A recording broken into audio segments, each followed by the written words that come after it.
Hi, and welcome to the second hour time slot of Mind Shifters Radio. Today's Thursday, June the 19th, 2025, and we welcome you to the show.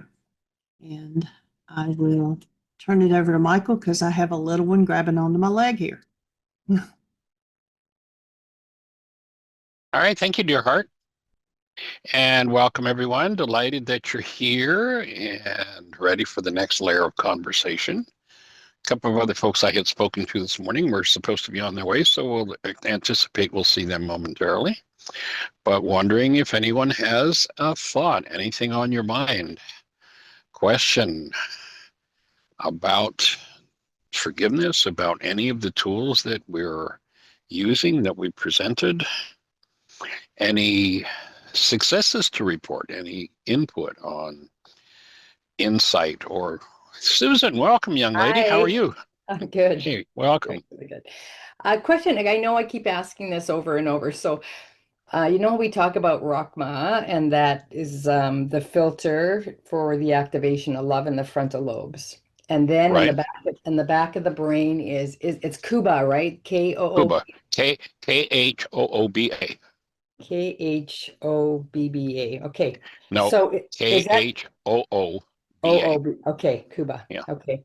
So does that have anything to do with the reticular activating system? Not directly that I'm aware of. Okay. Because my understanding of the reticular activating system, that is the gateway that brings, like you have said in the training, there's 20 trillion bits of data in this universal field that is coming in or that's available. And then my understanding is the reticular activating system is the gateway that only lets in what the conscious mind, what your beliefs are. That's what actually gets through the filter. And I was just wondering how Khooba related there. Not something that I am aware of or have really looked at, so I just have no real comment there. Okay. And I'm going to put a link to the page on our website where there are a number of links to discussions we've had about Rachma and Khooba, and post a bunch of different information is there. So just if anybody wants to grab that, I will grab that. Thank you so much. Okay. Beyond that, what's exciting in your world?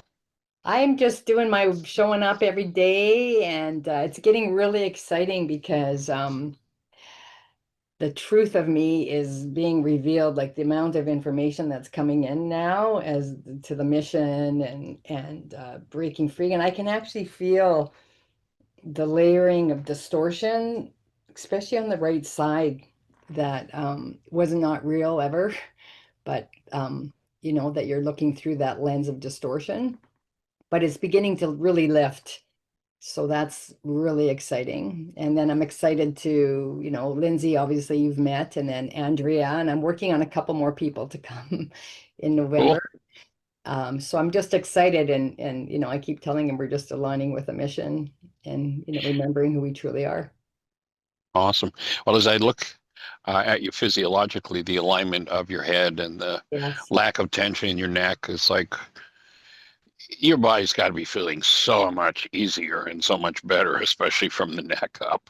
Oh yeah, it's and there's still stuff releasing like in here, right? And it still feels a bit like a vice grip here, but and lots is coming in dream time. So much is happening. Then I spend a lot of time in prayer, and of course, like you said, I'm doing the mind shifting and all the daily, times 25 sheets a day, even more. So I'm just showing up. I found the tools. That's the best part. Cool. I'm home. Have you seen the video that I did on living, not saying the Lord's Prayer? No. Well, you might find that one interesting, because most of the world is still laboring under the idea that prayer is putting our order into the cosmic gift catalog and telling God what God should be doing for us today. Yeah. And properly defined, that's petition. Yeah. Prayer in Aramaic literally, if we translate the word literally, Yeah, the the word trapping God, right? to set a trap for God, and obviously the disciples must have been confused because they asked, teach us how to do this thing you call prayer. It was not a given that everybody knew, or obviously they wouldn't have asked the question. And of course, when he answered, would would he have said a prayer? I mean, one of the things he cautioned against was, words, using the intellect and using the mind and using words, repeat, repeat, repeat. And he used a metaphor like the pagans, like people who just don't know any better. And most people take those words and repeat, repeat, repeat, and do the exact opposite of what he said. Mm-hmm. And instead of understanding it's an instruction set. So how to become that space, how to literally align ourselves to be that space where we capture with there's a full interchange of energy with that in which we live, move, and have our being, which we're told is the creator's field. And Mm-hmm. so that alignment and being the space where love shows up. And I think today my take is that, especially with the insanity that's rearing its head all around the globe, we're we're really in a place where a lot of people don't wake up soon. The collective unconscious creative process, I think, is going to become pretty tragic. Yeah, I sense well, no, exactly what you said when I said prayer, that's exactly I definitely am aligning. You know how you said, well, first of all, we know it's an illusion here. This world is a made-up world, and we're collapsing the distortions to be in the creation world, the truth of who we are. So in that collapse, my antennas are really lining in prayer to trap that energy within this physical structure, to be fully in presence with that. And I know what I'm about to say to be true. The veil is going to collapse with certainty, and the tipping point or the 100 monkey effect, it is happening for every one of us that are the lights that you saw even in your vision of the darkness. It is happening. We just have to hold it no matter what we see on the outside because it's all illusion anyway. And then the symbology of words, which I realize, saying the words really doesn't point to the experience of God. And that's what's being revealed now. Once you know it, and even in the Course in Miracles, they talk about perception and knowing. When you know it, you know it. And I know we're home already.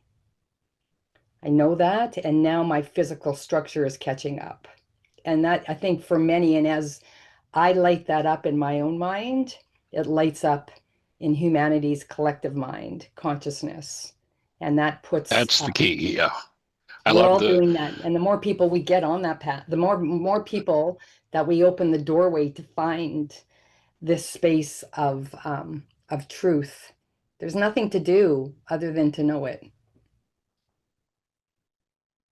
That's Well, there is you there know? is the forgiveness work to be done, Yes. and certainly, I love the way the Course says it. When you are healed, you are never healed alone. That each one of us who can capture that space, capture that light, dissolve the collective trauma, individualized trauma Hmm. from the field, then that false world and all of its goals, all of another of my favorite thoughts from the Course is, be aware of the distorting power of the way you want it to be, Hmm. and freed from perception, freed from the mind, we enter into a conscious creative process. And I put a link in for the living, not saying the Lord's Prayer. And there's another piece that I actually wrote, and a friend of mine has a studio in Nashville, and we recorded it. And it's called Love Restored. Might, well, I don't find that interesting. Okay, I will definitely look at that. And Cool. that's just one other thing around, how in the Course in Miracles it talks about, because we're in a human mind, so we in the human mind, we're always looking through perception. Yeah, got to be out of your mind. So now how, because even in perception to find the truth, you're still looking through perception, are you not? Like, My take is if we awaken the spiritual faculties, then we've got direct access to the actuality. okay. So the perception And collapses then, is what you're saying? yeah, Perception actually perception collapses. collapses. You got to be out of your mind. And when that thing finally shuts up, you look at what people call a near death experience, which is actually a near life experience because most people have already given up their human lives' love for the perceptions of themselves as broken, the power person messages they got from their authorities in life, the culture.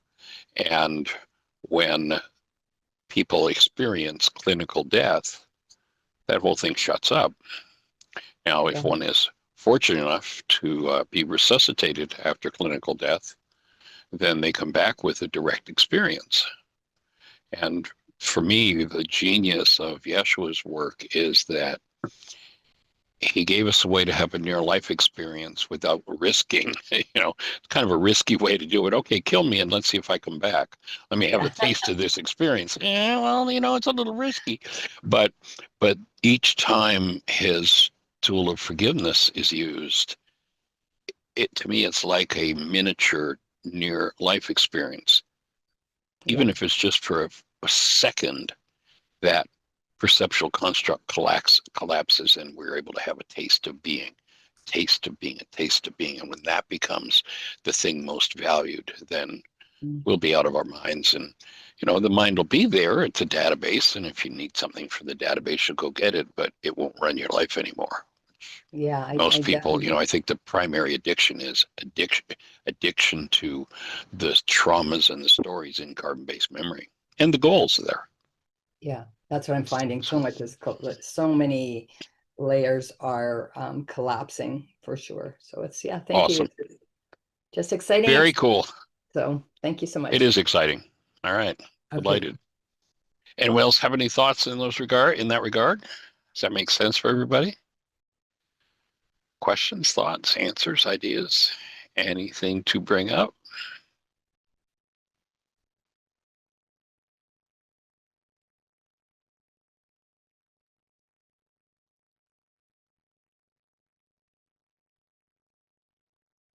Well, then looking at, as we talk about what forms this thing called perception, and the reason why perception screams so loudly is that our wounds are not just our own.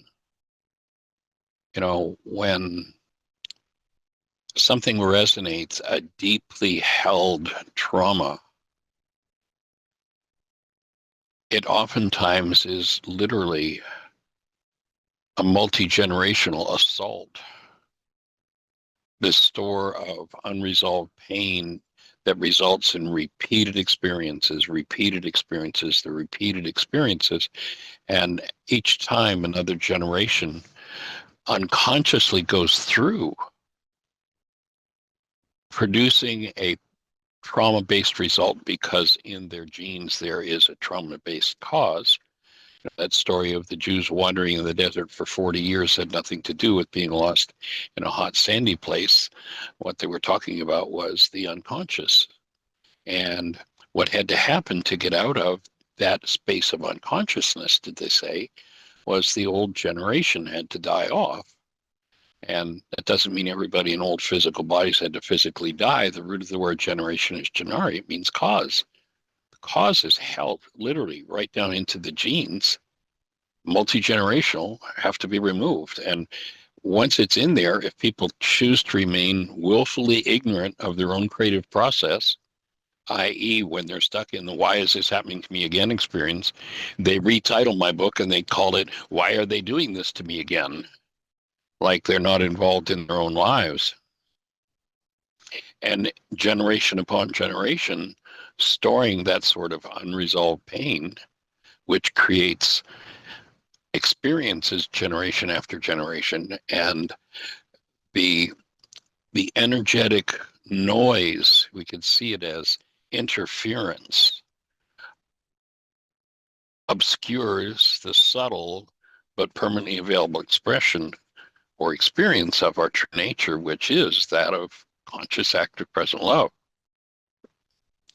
And, the Course, I love how the Course says that you need not seek for love, you need only seek, find, and I add to that statement, release the barriers you built within yourself against it. Because the block to the awareness of ourselves as love is never imposed from the outside. It's always an inside job. So there's obviously a work to be done. I love a quote. There's a gentleman named George Washington Carver, a black man in the South back in the 1800s. And here's a man who was conscious enough to know who he was. And I love his quote. He said, "I will never allow a man to so defile my soul as to cause me to hate him." And yet people run around just because someone doesn't fulfill their goals and offer all kinds of their own internalized trauma, offer and deliver via behavior that trauma to others. And in delivering it to others, never realizing that each time they do that, what they're doing is reinforcing and delivering it to themselves once again. Carl Jung had that statement that he came up with: whatever is rejected from the self, and this kind of ties into what we spoke of yesterday of Nietzsche, whatever is rejected from the self appears in the world of perception as an event. We meet ourselves time and again in 1,000 disguises on the path of life. And he goes on and says, until the unconscious becomes conscious, it will direct our lives. And we'll call it fate. And of course, how do you make the unconscious conscious? Well, there's only one place I know that exists. It's been around for 2,000 years, but it's been so distorted and turned inside out and upside down. But it's a tool that, at least for an instant, opens the veil of the temple, that barrier between the subconscious and the unconscious mind. And that allows the removal of at least a piece of that generational trauma. One of the reasons why, for instance, when we do an intensive, we do an empowering dietary regimen, because if on an energetic level you're nutritionally bankrupt, you can say, I want to work through this, I want to work through this, I want to work through this, until the cows come home. But if you eat and drink in such a way that you keep yourself, let's say on a scale of 1 to 10 at a vitality level of 3, because the latest junk you eat, food that is not nutritionally solvent, drugs, alcohol, what have you, somebody can want to work through those things, but one isn't going to work through them until they reach a level of vitality where they can actually process the depth of those types of experiences. So that tool, that technology of forgiveness, was almost instantly changed from an internal process to an outer directed act. We've been told, forgive them, let them off the hook. I had a conversation with a gentleman the other day. He did a couple of our workshops back about, Jeannie and I were on the road 15, 18 years ago.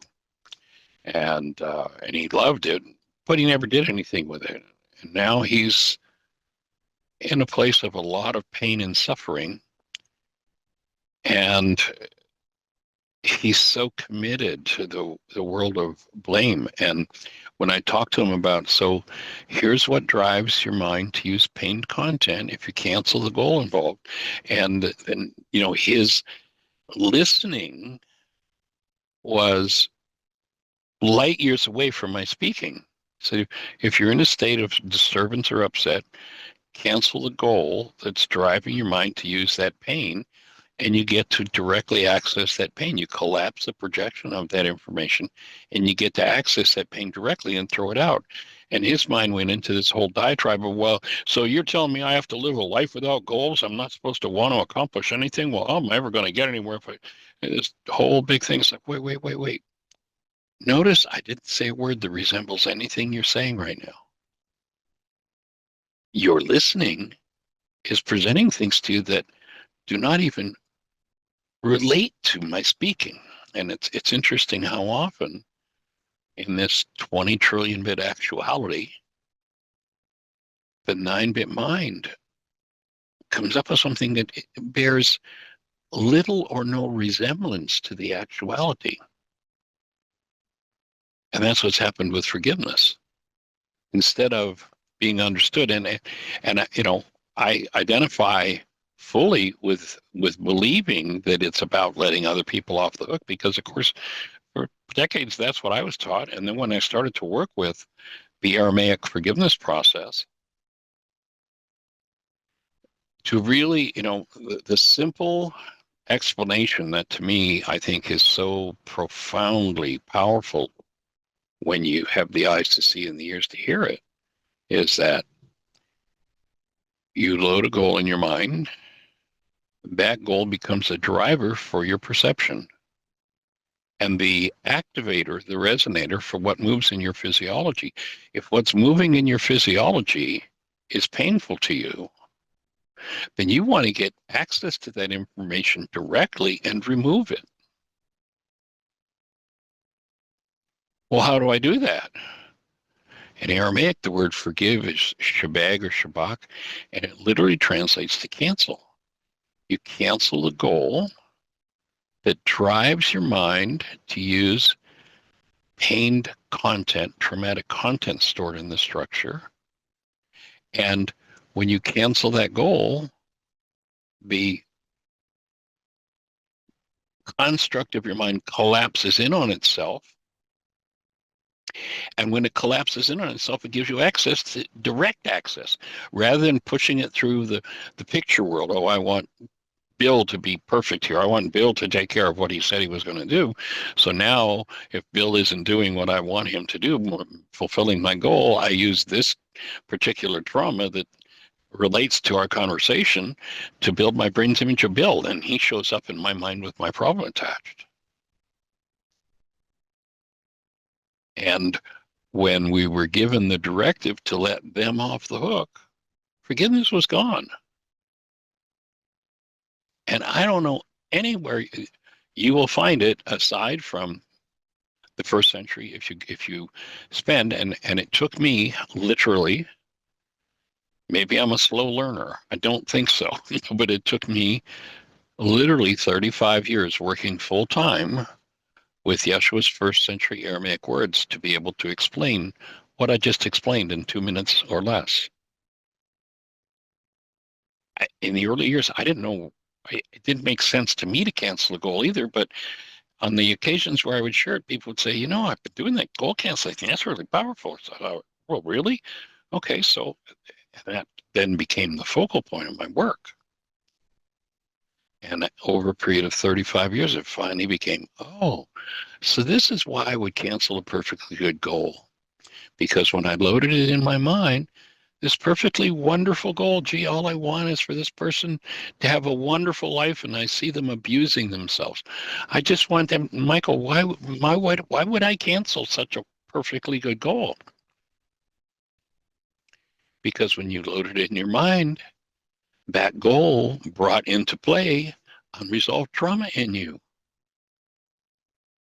And so if the focus was on Bill and my goal was for Bill, I used my unresolved trauma to build my brain's image of Bill. And now I've got all this trauma and pain going on, and I think Bill's the cause. What took me 35 years to understand is when I cancel the goal, that whole projection collapses. And when it collapses in on itself, it drops into its own footprint and gives me access to that hidden part of my own mind.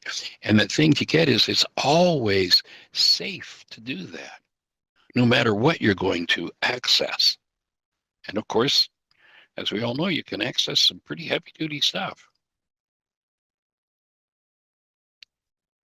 but to recognize that what I'm experiencing in the way of emotion or physiological sensation is obviously inside of me. When you really recognize that, of course, letting somebody else off the hook, pretending I'm forgiving them for this that's moving in me is pretty silly. So this actually engaging in this lost technology of forgiveness, you'll find it in the Aramaic, you'll find it in this work, you'll find it in the Course in Miracles. Although I've never seen anybody working with the Course that understands what it is, that can tell me what the passage means, that describes exactly what the first century Aramaic forgiveness process describes. I think it's workbook lesson 318. Let go all the things you think you want, i.e., what's that? Your goals. Cancel your goal. Your trifling treasure put away, so now your goal's gone. Perception collapses. You leave a clean and open space within your mind for the active presence of love to come. And when the active presence of love is in you and you breathe, then whatever that construct has dropped into, the root of it now gets direct exposure to the master solvent of love. And that act of canceling creates a visceral opening that literally facilitates the flow of light and love into every cell in our structure, every level of our physiology, of our genes, every part of our minds. And pain or turmoil is always an opportunity to put an end to. It's an invitation. Look at what's driving your mind to use this trauma to flood your awareness at this moment.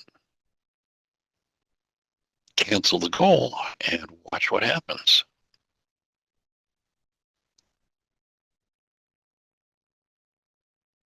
Otherwise, denial for most people runs the show, thinking it's somebody or something outside of us is the cause of what's moving inside of us. Now, this denial process means that in order to believe the lie that they're the cause or of what's moving in me, I have to hide the truth about what's moving in me from myself. Which means what? I'm just going to add trauma to it. And it creates this unnatural condition called an unconscious mind. We're here to put an end to the unconscious mind. I don't believe that human beings are designed to have an unconscious mind. I believe we're designed to have a conscious mind and a subconscious mind. Well, what's the difference? What's all that mean? Well, first of all, I want to couch this in terms of recognizing that what we call the mind normally in the world isn't a mind at all. It's more like a computer function. But for now, we'll settle with calling it the mind. There are 3 levels of amplitude or strength that content in the mind can fire at. You know, if I say, don't think about the color of your car, what happens? Brain cells representing the color of your car fire, and you go, oh, it's red, or it's blue, or it's green. If I say, what's the front door of your house look like? Oh, that information's in there. My voice resonates those brain cells, and you get a visual of what the front door of your house looks like. What's your favorite item of clothing? I could go on for an hour with things that I know you have access to in your subconscious mind. You just need something to resonate that content. What's your favorite color? That's subconscious. So subconscious and conscious are changing places all the time. Notice as I ask you what your favorite color is, you're not thinking about the color of your car or what the front door of your house looks like or your favorite food. So subconscious subconscious and conscious are constantly changing places. And the only difference is the amplitude the intensity. It's like when you turn the volume control on your stereo up, you're increasing the amplitude of the sound coming through the stereo. When you turn it down, you're decreasing the amplitude. So subconscious would be all of the information that you have access to just by turning your attention to it and asking your mind for it. Conscious is what you're conscious of at any given moment. But if I said to you, okay, so now you came to this radio show today for a reason, there's something that you really want to and need to work through. What is that something you need to work through? And notice as you begin to contemplate that, you probably shut down your breath. Because that, for most people, is unconscious information. It's there. If we didn't shut the breath down and close down the volume, so to speak, being turned up on it, we become aware of it. But of course, we come from a long line of deniers, of people who are card-carrying members of the one world universe of religion of guilt, fault, blame, shame, and suffering. And so what they're used to is hallucinating a world where somebody else is responsible for what's moving inside themselves. So unconscious is a result of denial, dissociation, and shutting down what we don't want to look at. If you talk to the average psychologist today, they'll tell you that 80, 90, 95, maybe 98% of our so-called thinking is unconscious. And if you really contemplate that, we're not designed to have an unconscious at all, and maybe as much as 98% of what goes on in our mind, we're unconscious of. So when they said the veil of the temple must be rent in twain, that veil, the temple is your body mind unit, and the veil is the barrier between the subconscious and the unconscious. You got to open it. It's unnatural. It doesn't belong there. And if the psychologists are correct, that as much as 98% of our so-called thinking is unconscious, how far are we away from functioning as we're designed to function? Like you're designed to have access to everything just by turning your attention to it that's held within your body's mind.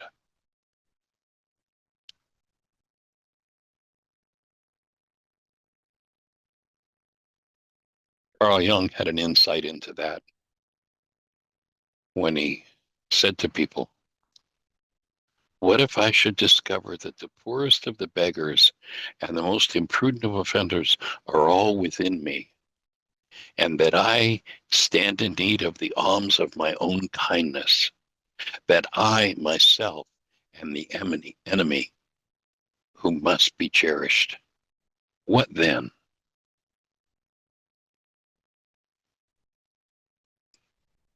Would have been so much fun to have spent some time with Carl Jung.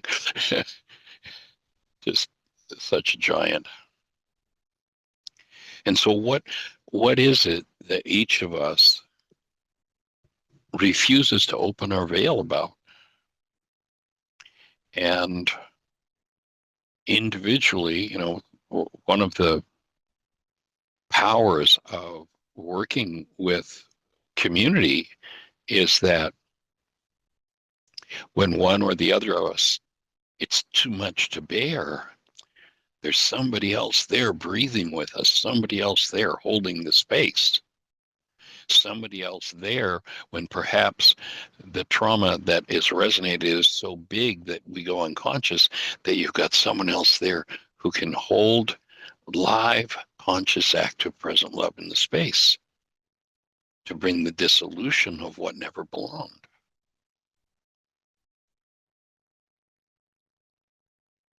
And that it's safe to open everything. Now, we start looking historically at what's gone on in the world, and everything is some pretty heavy-duty stuff. You look at the historic records of some of the insanity that has gone on in our world? Am I willing to, have I got the courage to be brave enough that if there is anything like that in me, have I got the courage to let that open? Have I engaged in the practice sufficiently of the love exchange, of holding love conscious, active, and present, that I can hold that presence of my human beingness in my own physiology, should I access some of that deep trauma?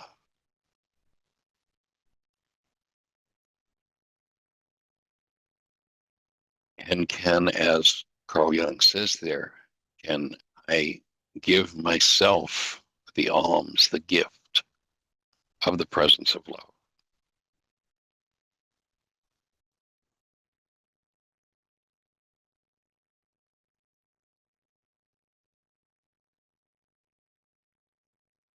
And to recognize that everything that perception can show me is a result of an active process in my mind, is something that I'm constructing.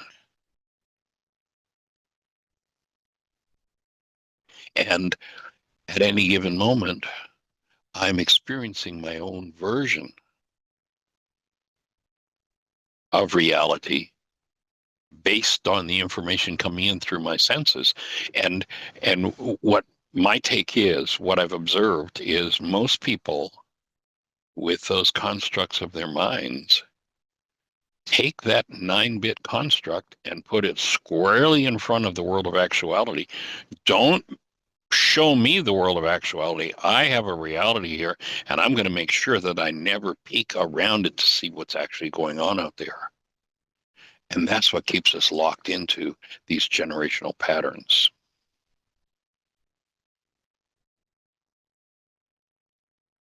So reality is the output of the mind. And, it's either a high quality, accurate picture. We can get, matching information. We cannot taste the actuality through our minds. That only comes, we can only taste of the 20 trillion bit world, the actuality, through our higher senses. The only thing that the mind can give me is, it can give me a pretty good copy. It can give me accurate data about what's going on out there. It can't give me the experience of what's going on out there, but it can give me accurate data about it. Or where most people live is in a very poor quality deceptive projection. And the indicator that you're in the former rather than the latter is that love is present in you with ease and grace.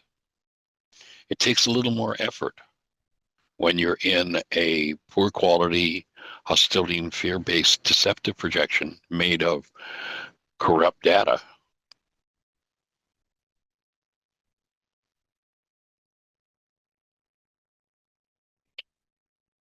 Commitment it takes to hold to the presence of love, to keep your near life experience alive in the presence of those trauma-based energetic patterns that get resonated into activity.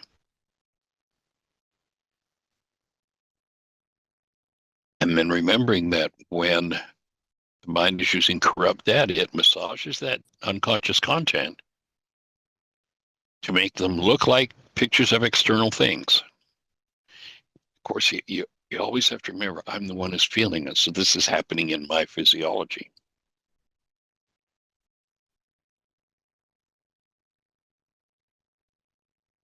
And that outrageously damaging, and all-pervasive one-world religion to blame is a tough one to escape from.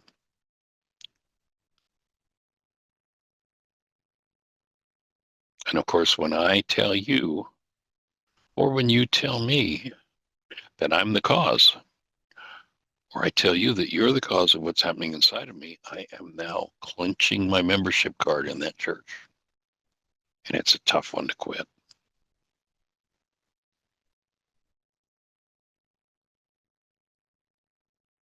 So Projection, remember, is not the act of pretending that something inside of me is outside of me, but it's the act of building realities out of internal content and then pretending that that hologram that my mind has generated is actually out there. So actuality is what is. Reality is nothing more than the construct of the mind. And those constructs give meaning to the actuality. If there is love present while your mind is constructing a reality, then it's probably pretty much on track. If hostility or fear is there, even the slightest bit of it, I love what the Course says, the slightest irritation covers the deepest rage. And that's where, when you enter into the forgiveness process, you delve deeper and deeper and deeper and deeper into those generational patterns until you have a full 100% vitality and the willingness that it takes to allow those deeper energies to come up and be processed. Because if they have a more traumatic impact than your level of vitality, then they're just not going to show themselves. They're not going to be available.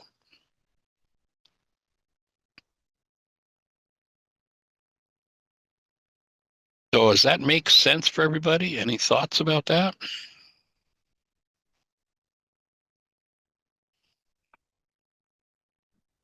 Michael, Yes, ma'am. I have a question. Welcome. Please go for it. Thanks. I had a talk with my daughter this morning because I told her of your connecting, her shutting me out for 25 years with my mom shutting my mother out even now. And she said, "This is different, Mom." She said, "It's true. You and I were very close, and probably you overdid making me into a friend when I was your daughter and quite young, 9, 10 years old. But she said, you didn't hit me. You didn't do that." And I think it's trauma. I think, like with my husband, she had this husband that was very harsh with her for a long time. And they finally got a divorce. And she said, "I've forgiven him, but he is dead to me.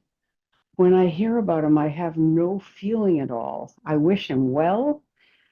I, as far as I understand forgiveness, I think I've forgiven him. I don't rankle. I don't think about it, but he's just dead to me. And I think you've done that with your mother.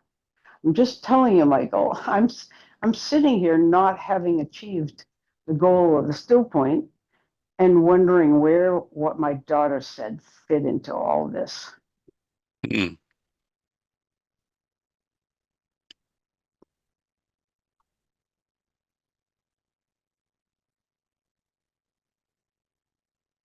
Well, I suspect that that's an answer that you're going to have to do some listening to Ruka for.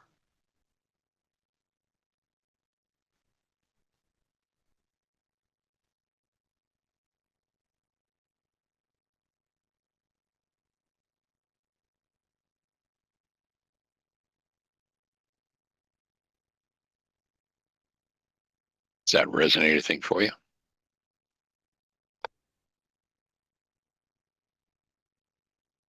As far as my understanding goes, my mother I see her as innocent. She wouldn't have done those things if she were conscious. Right. So my brain is right lined up with all the stuff, but physically, I've been going over these journals, which I keep telling you about because new stuff Right. comes up every day. Sure. Mm-hmm. One thing that happened is I went to see her in Florida after my dad died. Right. And I was going through his cufflink box. You know how every man probably on the planet has a cufflink box. And they have pennies in them and cufflinks and a piece of beech nut gum and all sorts of neat little doodads that they've kept. And we were going through that. And as I've said to you, I don't express certain feelings very easily, but I found myself just undone by seeing this. And my mother's reaction, she thought I was laughing, and she started making a joke or something. And then she realized I was crying. And what did she do? She got on her knees. I was sitting on the edge of the bed or something. She got on her knees and pulled me to her on the floor. I mean, I wasn't on the floor. She, if you can picture this, knelt Right. down so she could put her head about at my waist level or chest and put her arms Right. around me and held me and hugged me and cried. That's pretty sweet. What a Isn't nice that memory. isn't that something? And Yeah, I that's came awesome. across that and I thought, how did I dare to do that? So I got there, but I can't even stay there. And yet there are these prohibitions, like your mind shifter had to do with, I'm the guilty one, I'm the bad one, I'm the wrong one. I can heal this. I don't remember the words right now because I don't have it right in front of me, but I thought, Right.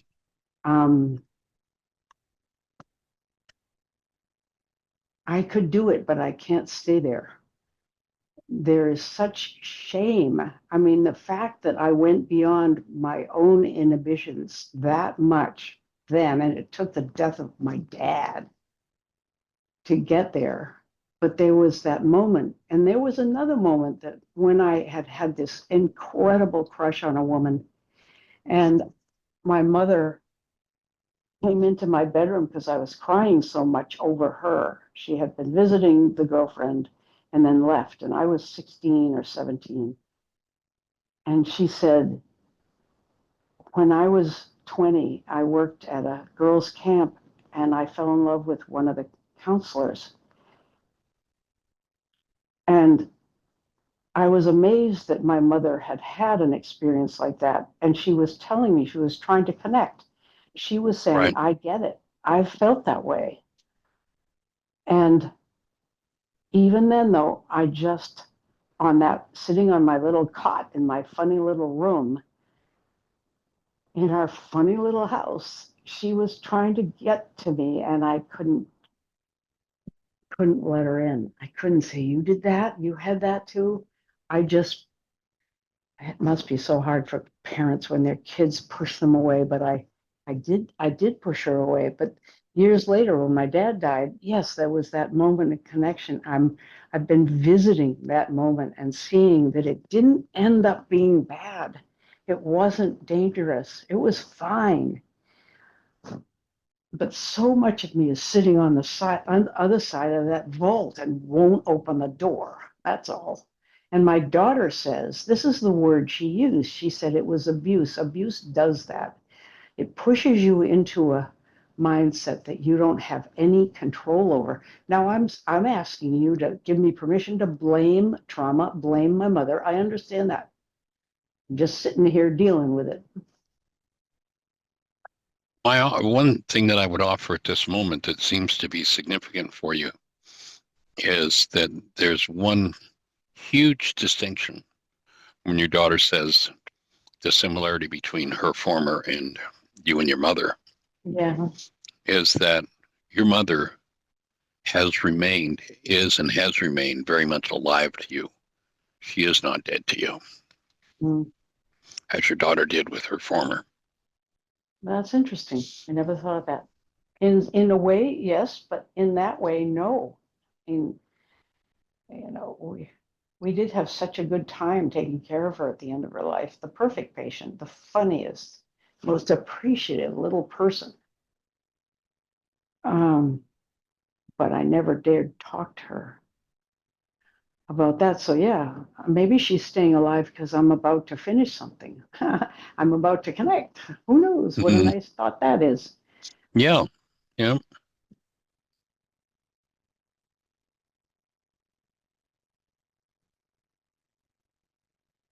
It Anyway, might be interesting for you to do a worksheet as your mother on you? I've done one as being my mother, but I don't know if it's been on me. So that's a good idea. Just, inviting her spirit to come in and guide you and talk to you about what she experienced in relationship to those periods of pain and separation between you. Yeah, those very ones. And perhaps, go ahead. I've had her talk to me about what her life was like when she was a young mother. The poverty and the loss of her being able to have any time to herself, the loss of her being at college. She was plucked out of college to go to work. It was the Depression. And then the loss of a lover she thought was going to marry her, and marrying my daddy on the rebound. And she got a great guy, to be sure, and grew to love him in her own way. It was a good marriage in many, many ways. Where was I going with this? But no, I never talked to her about what I just told you. Like, well, I don't know if you even meant for me to do it, but it comes to mind that I could talk to her about what it was like when she hugged me and was crying because I was crying over my dad. That was, ask her to share that energy with you. yeah. You might find some powerful resolution there. I might. And Michael, I've been looking for that kind of mother connection in every relationship I've had, every single one. And with Tim Bingham, it was there too, but we got into a healthy relationship, and our matching bags of garbage presented some problems, and we've worked well with those.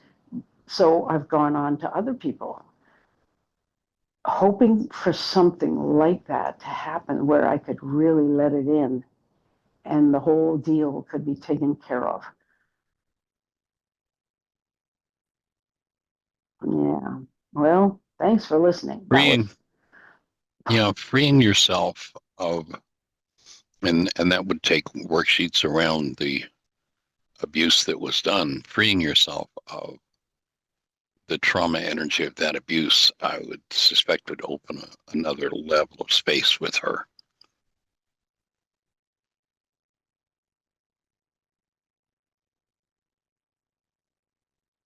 And perhaps inviting her to share some of what was going on with her as she would reach a crescendo where she'd reach for the belt and become abusive. Well, Michael, I have to get off the phone. I set an alarm because I have a Zoom doctor's appointment and it just went off. Well, we'll hold a space that the doctor's appointment is wonderful and everything is absolutely A-okay. Thank you. All right. Thanks for All right. listening. Appreciate Thank you you so much. Yeah. All righty. Too. Blessings. Bye-bye. Okay, bye.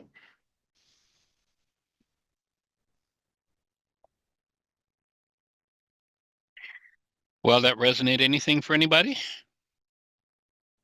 Yeah, actually that Susan, go for it. yeah, that resonated a lot. Oh my God, tears are coming through the body. Breathing with you. Trusting the process. Yeah, a lot that she said. Yeah, I don't even have obviously language for what was occurring there, but the energy was very important. So can you tell me a bit more about how did that, when you mean about doing a worksheet as my mother?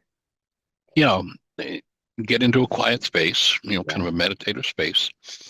Tune into your mom. Yeah, Your mom is not alive, correct?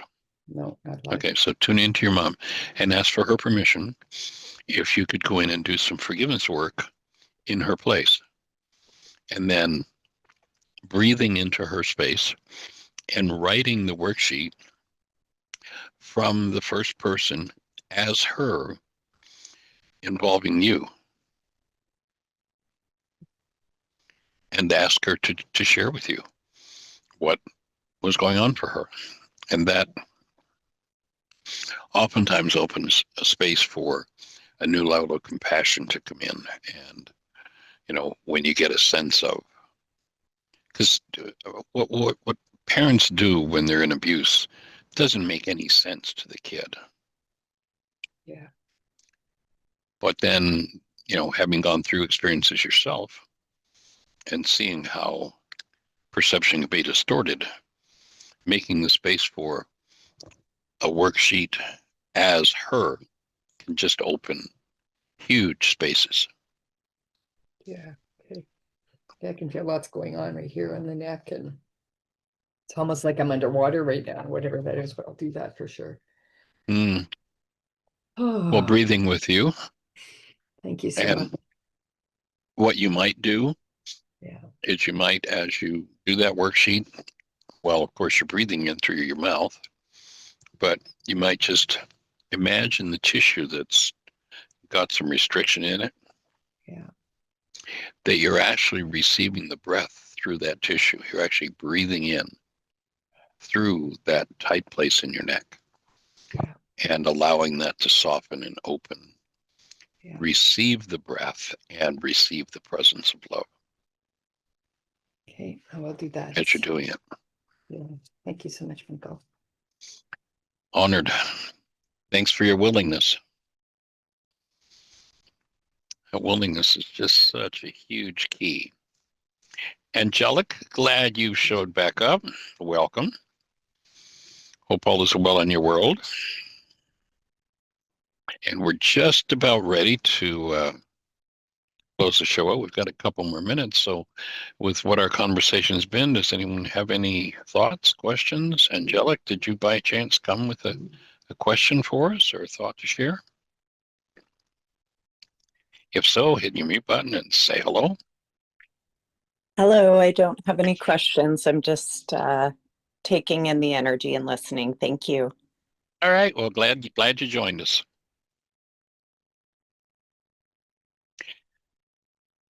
So we're just down to the last minute or two, and I'll just, add that Rumi, if you're not familiar with him, is a 13th century Sufi mystic, and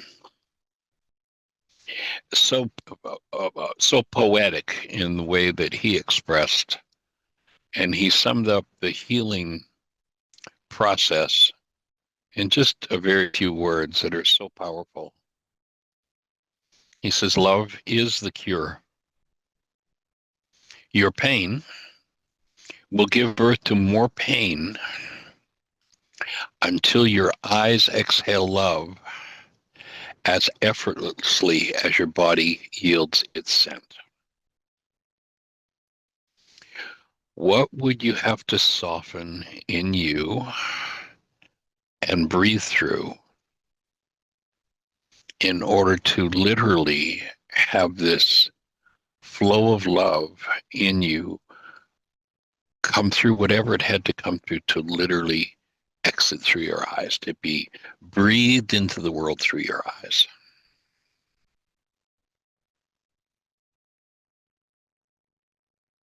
And joining you in doing that kind of a love exchange with everyone in your world, especially the people with whom you're challenged, because as you source conscious, active, present love and pass it through your physiology to the person who has been your challenge, you literally are delivering that active, present love to the held trauma in your own physiology.